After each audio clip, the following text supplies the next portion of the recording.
Mungu anapokupa nafasi ya kuwa kiongozi, kile kitu unachoenda kukikalia, kabla haujakikalia, muulize Mungu aliyetoka kwenye hicho kiti alikuwa anatoa sadaka wapi? Alisababisha madhara gani?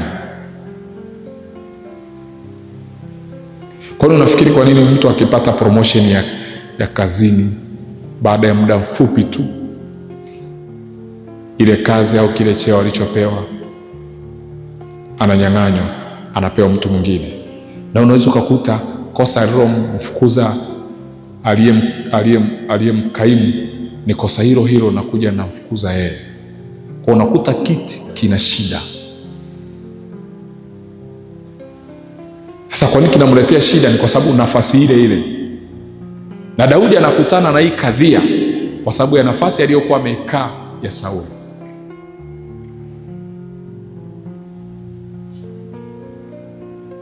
Wewe unapata duka zuri sana au frame nzuri sana, unaenda kuweka biashara zako pale, lakini ukiuliza mtaani wanakwambia kwenye hilo duka hakuna watu wanaokaa muda mrefu sana.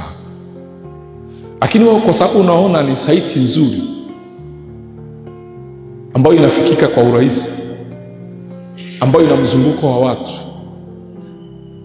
na unasema enyewe labda hawa ambao hawakai labda wanashindwa kulipa kodi au wana matatizo yao binafsi, na unajikuta unaingia unaweka bidhaa zako mle, ghafla mambo yanaharibika. Ulitakiwa kujua chanzo kinachowafukuza wengine wasikae kwenye hiyo frame ni nini, kwa sababu usipojua chanzo hicho ambacho kimewafanya wengine wasikae, hicho chanzo kitakufanya na wewe usikae. Chanzo hicho ambacho kimewafanya wengine wafilisiki kupitia duka hilo au frame hiyo, chanzo hicho na wewe kinaweza kukufanya ukafilisika.